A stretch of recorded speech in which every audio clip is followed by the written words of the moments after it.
어떻게 프레임을 구성해야 될 것이냐. 요구사항을 기반해서 프레임을 구상해야 되는데 저는 따지기라는 사고 원리를 제안드리고자 합니다. 개념으로 따져보고 해석으로 따져보고 대안으로 따져보고 변증으로 따져보자 하는 것입니다. 따지면 얻을 수 있기 때문입니다. 개념은 의미와 연관되어 형성되는 것이고 해석은 정보를 읽어내는 것이고 대안은 좋은 길 찾기입니다. 그리고 변증은 제가 양수, 겸장이라고 그랬죠. 뭔가 긍정적인 요소가 있으면 반대 요소도 함께 제시함으로써 긍정적인 요소를 강조하는 전반합의 이론입니다. 자, 그러면 이러한 프레임을 구상하기 전에 먼저 보고서의 시점별 문제 인식에 관한 내용을 함께 이해해 보도록 하겠습니다. 이처럼 어떤 사회 현상이 바람직하지 않다, 또는 우리가 조직 외적 환경이나 내적 정책 기반이 변했다, 또는 사회적으로 이슈와 쟁점이 나타났다라고 했을 때 일반적으로 새로운 사업을 구상하고 사업을 계획합니다. 이때는 탐색형 문제, 미래에 예상되는 문제를 찾아야 되겠죠. 왜냐하면 해보지 않았으니까. 그리고 사업을 추진한다. 사업을 추진하고 난 뒤에 일정 시간이 지났다. 그런데 원하던 what should be라고 하는 기대치와 actual이라고 하는 as it이라고 하는 현실의 갭이 생겼다. 이 갭을 메꾸려면 개선 방안을 마련해야 됩니다. 이때는 우리가 발생형 문제, 이미 발생되어 어디엔가 내재되어 있는 문제를 찾아야 되겠죠. 그리고 개선 방안을 만들어서 추진하는 것이 일반적입니다. 그런데 미래의 탐색형 문제를 찾을 때 아직 해보지도 않았으니까 예상되는 문제는 굉장히 관념적이고 추상적입니다. 그러므로 사후 환경을, 즉 문제 상황을 분석해서 요구사항을 도출하고 추진 과제를 만드는 방법도 있다는 것입니다. 계속해서 보겠습니다. 기획보고서 문제인식의 유형은 이렇습니다. 탐색형 문제와 발생형 문제로 나눌 수 있는데, 상황은 탐색형 문제는 현재 대비 개선의 기회를 모색하는 유형이고 현존하지 않는 것을 창조하는 유형입니다. 발생형 문제는 정상 이탈된 목표를 정상적으로 만드는 유형이고 추진하고 있는 사업 후 현재 상태를 개선하는 것입니다.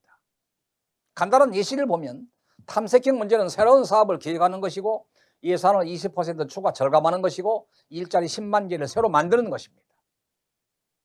그러나 발생형 문제는 개선 방안이나 내실화 방안, 당초 목표 대비 20% 미만이다. 이걸 메꿔야 되잖아요. 저출산 대책이 추진되고 있는데 여전히 출산율이 저하되고 있다. 개선해야 됩니다. 특징은 발생형 문제는 새로운 사업 기획안을 만드는 과제고 새로운 과제 개선 기회를 모색하는 것이고 문제의식을 가지고 개선을 위한 새로운 방안을 도출하는 것도 여기에 해당됩니다. 외적 환경의 변화나 또는 내적 정책 기반의 변화로 새로운 사업을 구상하는 것도 물론 여기에 포함되는 거죠. 발생형 문제는 원인 규명형입니다. 눈에 보이는 문제입니다. 그리고 과거로부터 현재까지 상황 속에서 어디엔가 발생해서 내재되어 있는 문제점을 찾는다는 얘기입니다. 따라서 탐색형 문제냐, 발생형 문제냐라고 하는 것으로 시점을 이해하시면 훨씬 더 효과적으로 보고서에 임할 수 있을 것이다. 2단계 기획보고서 프레임 구상입니다. 일반적으로 기획보고서는 외적 환경의 변화로 새로운 사업을 구상하고 추진하기 위한 기획서는 주로 검토 배경, 사업 개요, 사업 환경 분석 및 추진 과제, 이렇게 현황 및 문제점이 없습니다. 아직 해보지 않았으니까. 아니 해봤어야 현황이 있죠. 현황은 현재의 상황이면 틀림이 없으나 바람직하지 않은 상황이 현황이죠. 단계별 세부 추진 계획, 성과 관리 및 홍보 계획, 장애 요인 및 극복 방안, 기대 효과 순으로 쓰는 것이 효과적이다. 그리고 기획한 사업의 추진 성과 부진을 타개하기 위한 대안 마련 기획 보고서는 일반적으로 우리가 쓰고 있는 추진 배경, 현황 및 문제점 추진 체계, 정책 대안, 세부 추진 계획, 장애 요인 극복 방안, 기대 효과나 행정 사항으로 쓰는 것이 효과적이다. 다음 과제의 요구 사항을 기반으로 기획서 프레임을 구상해 보겠습니다. 다시 제가 기억을 돕지요. 7가지가 요구 사항이라고 했습니다. 저는 이러한 프레임을 구상하고 어떻게 요구 사항을 이 안에 담을 것인가를 고민하겠습니다. 자, 여러분, 제가 다시 기억을 돕죠.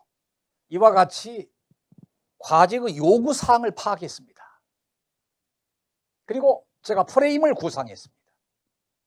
이때 요구사항을 이 프레임에 반영하기 위해서 아직 해본 적이 없기 때문에 추진 배경 및 목적, 사업 개요, 사업 환경 분석 및 추진 단계, 사업 환경 분석, 추진 과제, 그리고 단계별 세부 추진 계획, 성과 관리 계획 및 홍보 계획, 장애 요인 및 극복 방안, 기대 효과 순으로 작성을 하는데 아직 해보지 않았으니까 문제 상황을 분석하는 스와트 분석을 활용하는 것이 좋고, 그리고 우선순위와 선택과 집중을 통한 단계별 추진 과제를 구조화하는 것이 가장 설득력이 높다라고 하는 사실을 강조하면서 첫 번째 강좌를 마무리합니다.